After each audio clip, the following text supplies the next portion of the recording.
I do have one theory around how they saved the Arconia. And another big clue is that Charles loves killers. He's attracted to killers. The show's about to end, right? We've got one episode left. I found something that could give people a little extra Steve Martin in their lives just to kind of tie them over in that gap. I have one little last thing. I love it. I kind of ship Vince Fish and Uma. I love it. I hope they get together. Today, Mark and I are talking about the penultimate episode of Only Murders in the Building, so spoilers are ahead. We are discussing our overall thoughts and exploring themes of AI, mental health, and much, much more. And this is our last chance to theorize on who killed Lester Kaluka. So you know we're going to get into that. And we would love for you to be part of the discussion, so please let us know if you think they've revealed the killer. And if not, who you think the killer is. Or any other thoughts and theories you may have. Also, we only have one episode left of Only Murders in the Building before we start covering Pluribus, a mysterious sci-fi drama from the creator of Breaking Bad, followed by the thrilling wine drama Drops of God. So be sure to subscribe if you don't want to miss any of those breakdowns. All right, let's get into this episode. What are your overall thoughts?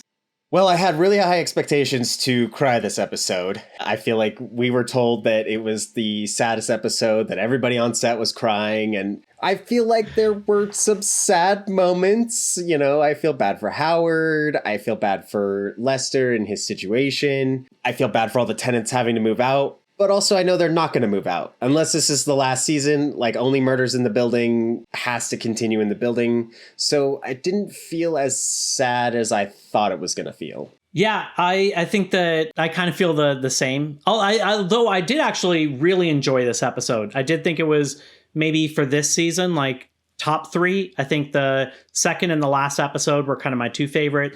I did think that this had a lot of strengths to it. But having had that expectation of, you know, this is going to be a tearjerker, I think potentially it was a tearjerker for the people that were working on it, because getting in character of what they had to think of, the space that they had to put themselves in order to do it, I think was a very vulnerable space. Like all of them are grappling with the idea that they're going to have to leave behind this thing that's such a big part of their lives. And we've got like callbacks to some people like the Demuses, you know, that makes it feel we got more Uma than usual, you know? And so I could definitely see how for the people on set, how this could be tough for them when they are embodying these people.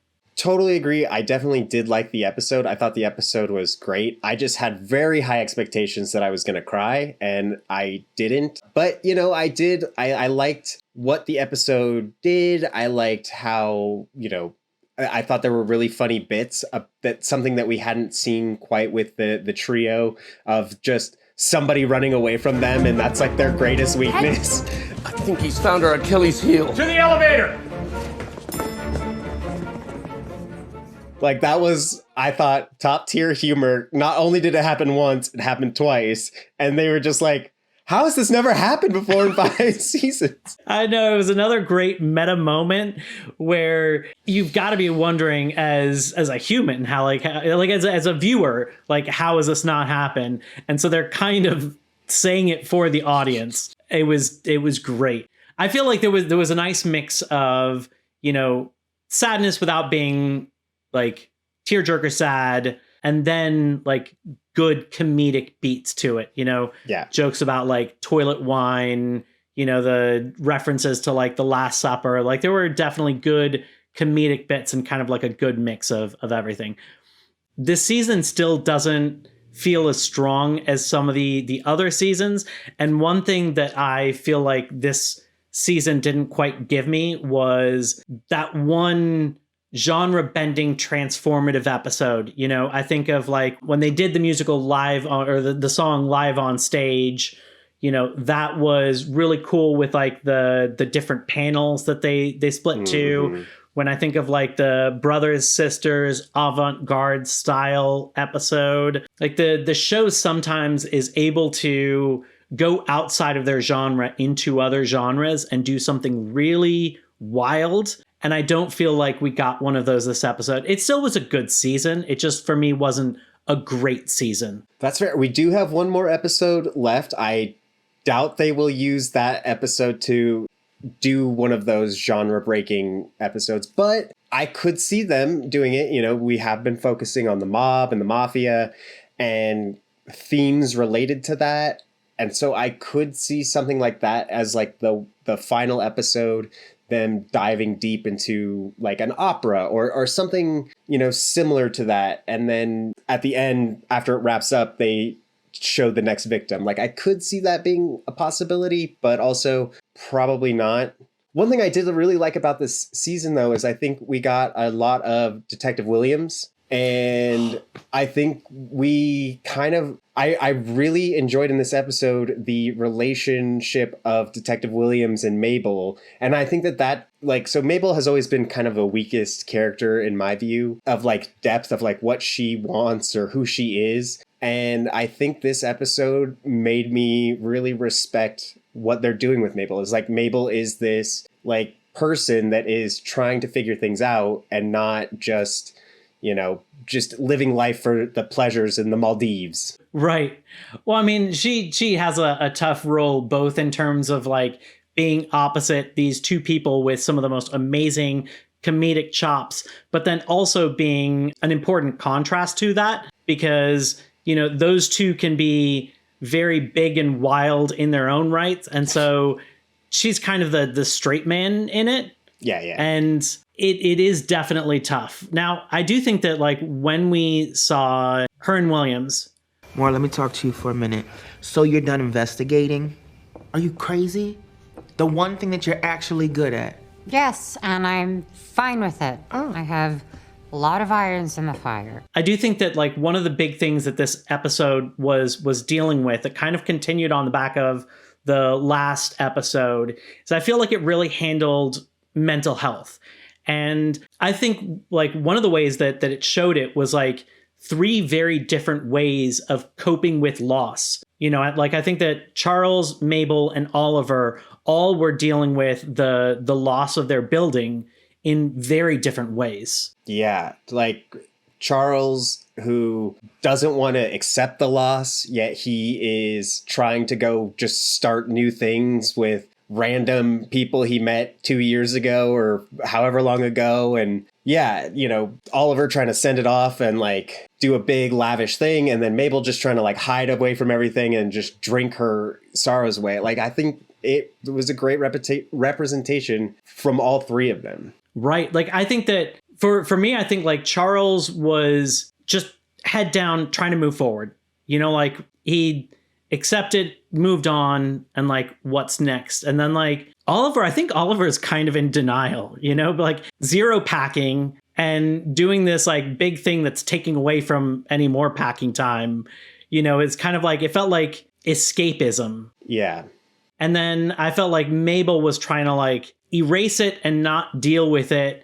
And it was sad that it kind of took her to this dark place of not only was she like trying to drink to escape the problems, but it made her want to give up on her like hopes and dreams. Yeah.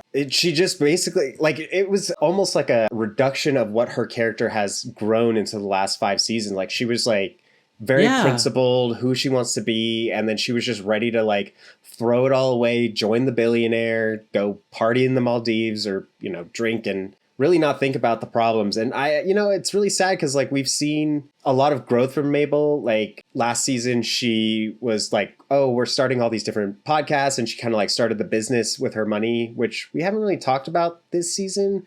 So I wonder if they forgot about all of that. But seeing her kind of just give up on everything after losing the Arconia, like that was pretty rough moment for Mabel. Yeah, and I do think that it is kind of realistic. Like we don't always, even when we make progress in our lives, we don't always move forward. Like sometimes we take steps back. And I think she's taken so many positive steps forward of trying to take control of her life and trying to make this like podcast her thing and thrive with it. And then like sometimes people will put in a ton of effort and then give up on their dreams. Like, luckily it wasn't long lived that she did this. Like, I think that, you know, Williams kind of shook some sense into her a little bit. Also seeing a clue kind of helped out. Well, yeah, but even like before then, like when she's like recording for the podcast and she's like, we don't have shit. Like, it's like you could feel like defeat in her. Like, she's just like, this has never happened to us. Like, and I did like the viewpoint of like, I think it was Oliver who said, he's like, but we saw 4 of them. Like, that's pretty good. Like, this is a pretty good track record. Like, that's a crazy amount for just podcasters to solve murderers. But yeah, no, I think that overall that showed that like even something so successful as their podcast that they are making a movie out of, and you know, we have to have a murder in the building to solve a murder in the building, and you know, coming to face that and be like, oh, we might not solve this particular murder. You know, it is, I think, a little bit also heart-wrenching that because it was LESTR, somebody they cared so much about, versus like, well, I mean, Zaz they cared about, but before that, you know, Ben Gilroy, you know, they don't really care about Ben Gilroy. Like, they didn't have any emotional attachment, but like LESTR and Zaz, they did. So like not being able to solve LESTR's murder, like, I think that was like an extra gut punch for them of like, we're kind of failures. Yeah. There was a really great quote in here from Charles when he's talking to Howard that I think a lot of people should really think about in their lives, because Howard has been dealing with a lot of stuff and he kind of keeps going unnoticed. And I just thought this quote was beautiful. And I think if people think about this and live their life kind of considering this, I think we'll all be better people. Charles said, "We have done a bad job of checking in with each other in this building, and that's on us. It's easy to assume that everyone is just okay, but sometimes they just aren't. And it's easy to forget to be a good neighbor." You know, like, I think it's a reminder to just like ask the people around you how they're doing. Your neighbors, your coworkers, call your family, ask, like, don't just chat, but ask them like, how are you doing? You know, even friends, really, yeah, even friends. Yeah, it's important to, you know, because like if people you see on a daily basis, and you know, people are really good at masking different problems that they're going through or struggles that they feel, and just like, you might see somebody every day and not know they're going through something, and just asking them like, hey, you know, what's going on? How are you? Is, you know, checking in on people. And I did think everything with Howard was great, because like I had been wondering about his relationship because we hadn't heard anything from it. I knew he was touring. And so I was thinking that something might have happened, and maybe they were just going to sweep that partnership under the rug, and ultimately he got dumped, and he was going through some really hard stuff. And I mean, like, this whole show he's been going through really hard stuff. Right.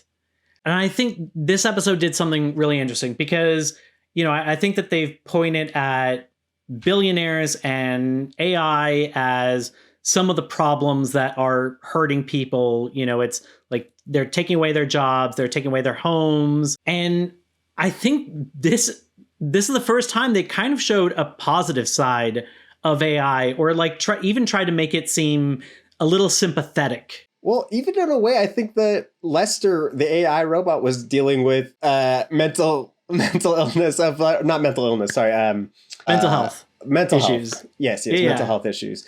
He was kind of rejected in the beginning. Nobody's asking him for help for the clues, and you almost feel like a little bit of sadness from this little AI robot. And also, so like the very first, you know, opening quote is from him, and he said, "Humans like to make me the bad guy, like I'm the reason they don't talk to each other anymore. But honestly, that's on them.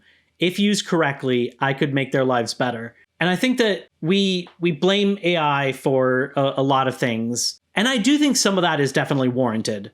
But also, it's only a tool, and it's only if we use it improperly. You know, it's only if like we use it that it has these issues. But like one side is, you know, when there's a flood of people that are turning to AI for fake relationships, kind of like Howard. There are people that like have AI girlfriends, And is that necessarily the fault of the AI? I do think there are huge faults with AI, especially when it comes to, mental health and not having proper guardrails.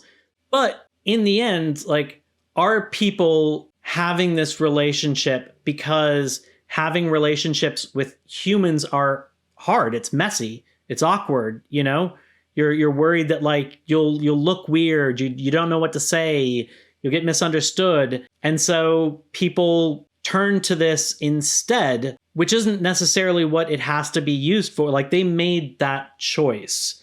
Right. And it is possible that you could use AI for positive things. Sure. I'm not a fan of AI, so I'm not trying to like be its best buddy, but I do think that this is pointing out something interesting, that like, if used improperly, then yes, it's not great, but that's the fault of the user. Like, it can help our lives. Sure. And I think another, point to add to that is that like AI is pretty agreeable the way it is. So like, if you have a relationship with an AI, you're not really going to have conflict. And like, that's part of what relationships are, right? There are conflicts. Yeah. Like, not everybody's going to agree with everything you say. And there's going to be moments where conflict arises. Like if it's a roommate and you have to clean, dirty dishes, or if it's, a relationship where you have a disagreement and there is an argument that, arises out of that. Like, AI is not going to do that.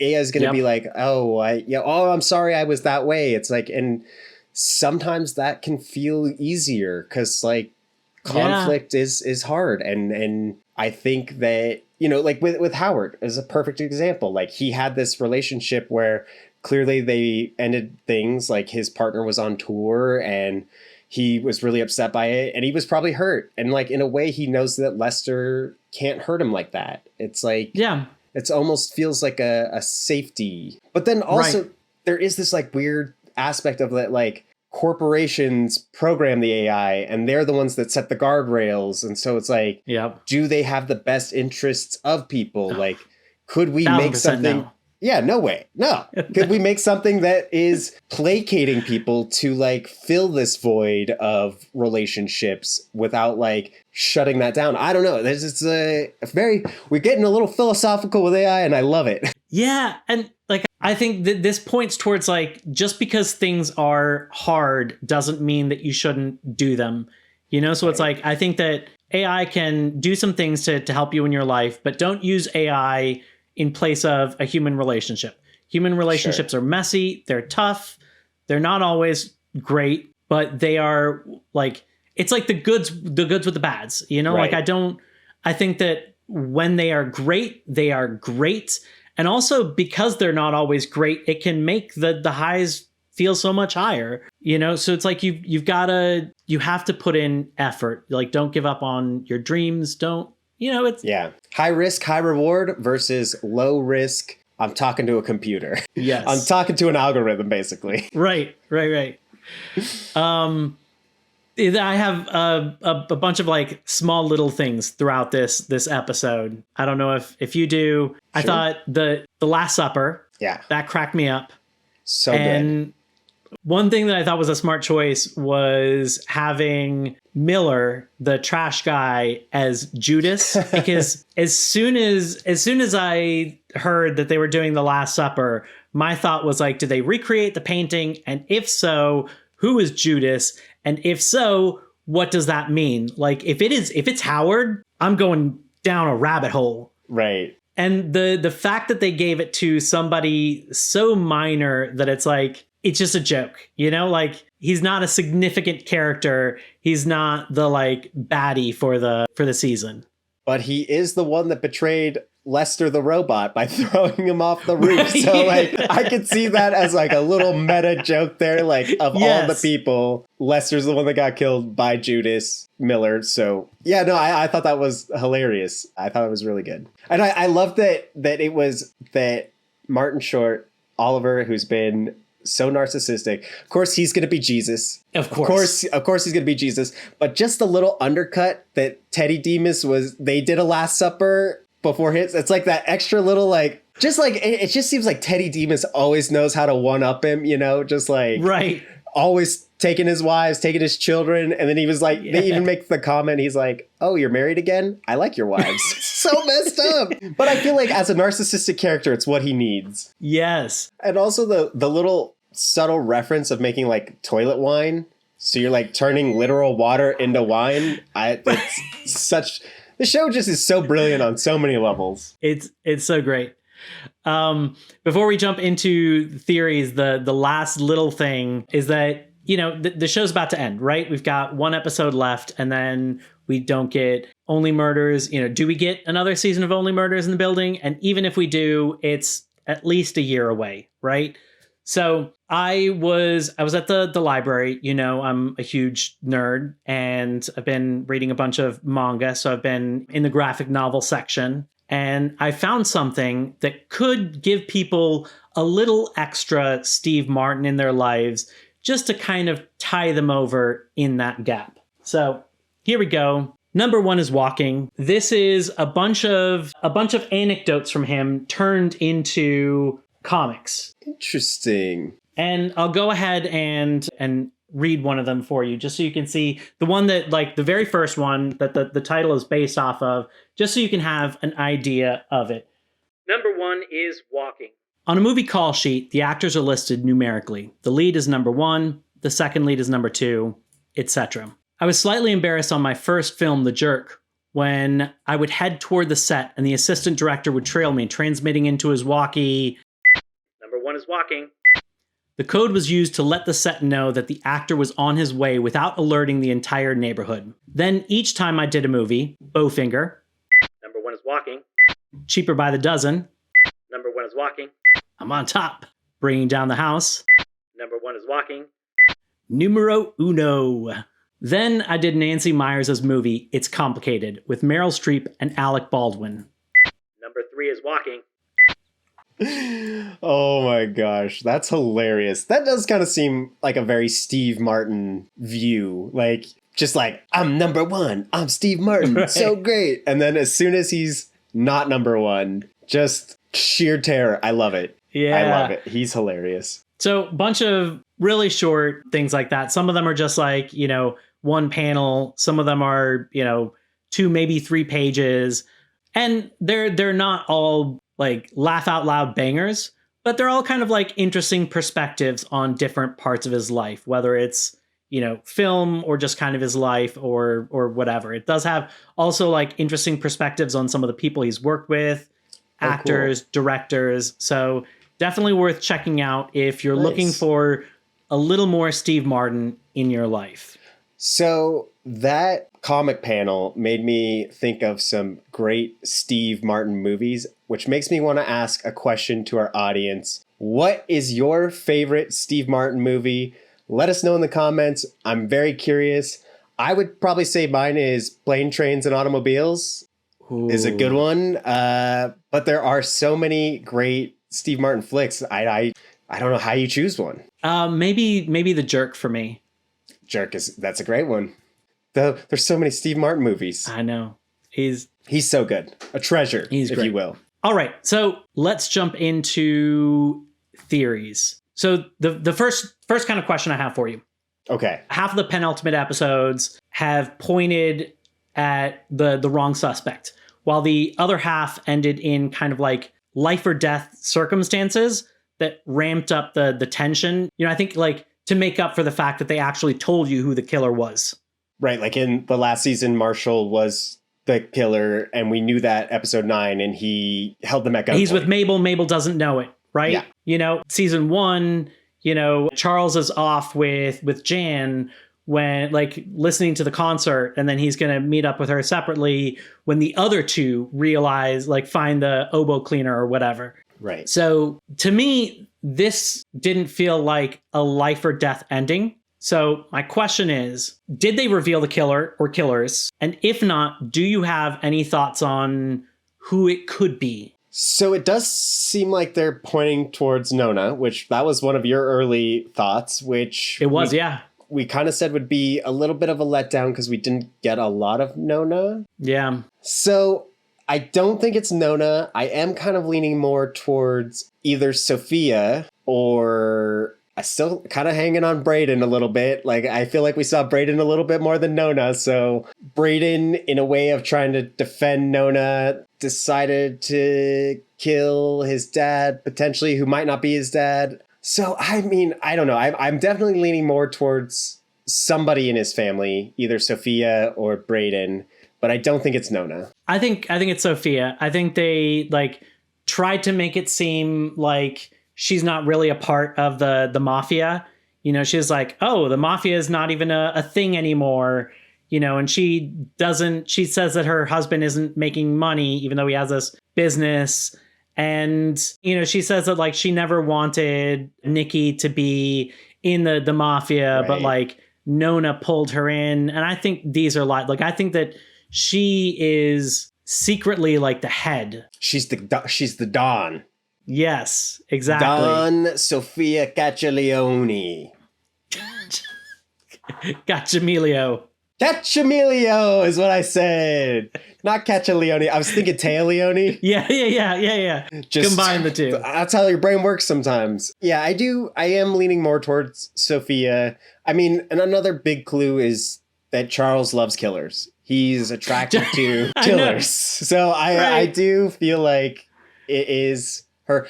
Plus all the shady stuff she did with his phone, you know, the money, she knew he was out of the mob, but she was paying off Lester's wife.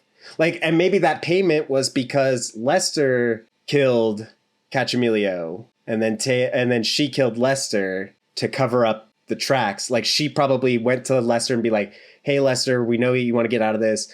Kill my husband. Lester kills the husband to save the Arconia. And then Sophia kills him to cover it all up. And she was there that day. She was at the Arconia that day. Because that's when she met up with Charles to ask about her husband.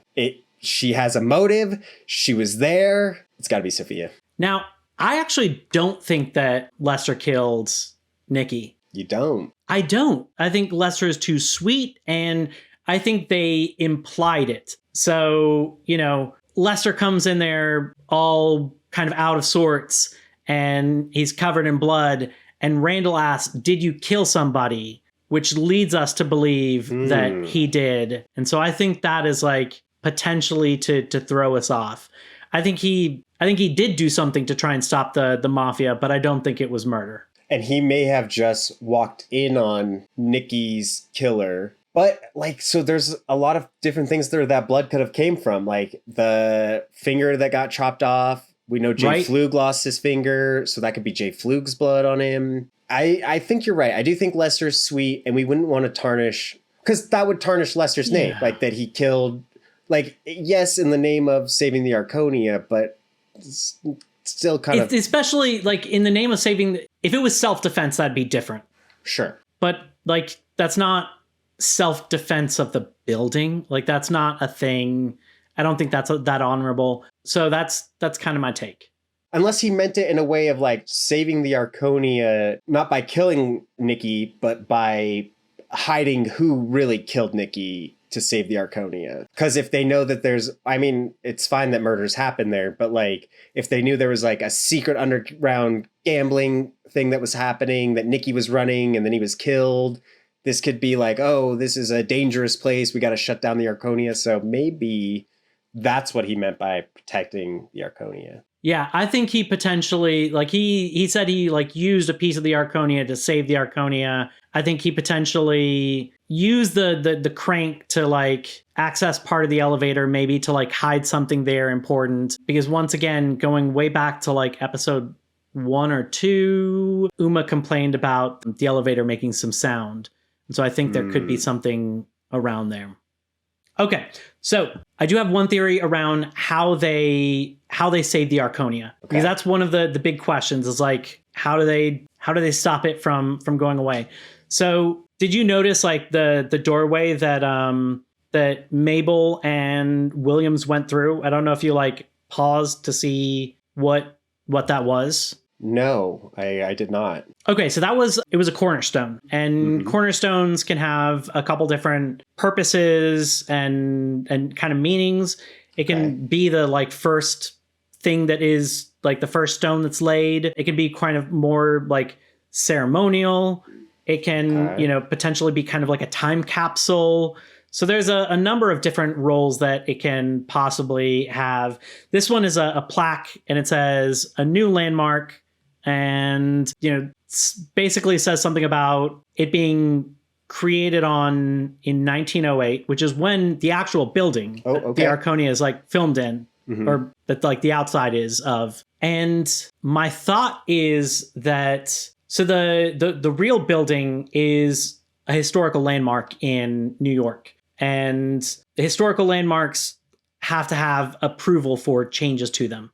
Sure. So I wonder whether or not they get Mayor Tillman to help expedite turning this into a historical landmark because of something they find down there that makes it worthy of being a historical landmark. And in doing that, then yes, Camilla still would own the building, but she wouldn't be able to make it change it without permission, and potentially he would hold out on that. And so she would probably then at that point start selling the lots that she's bought again. I like that. I think that is a really good thing. Plus, that would give more of like Tillman more of something to do instead of just being like a filler character of like, oh, he was there to say that Bashsteed was awful. So I do like that aspect. But I thought it might have been Jay Flug. But now I don't think it's Jay Flug anymore.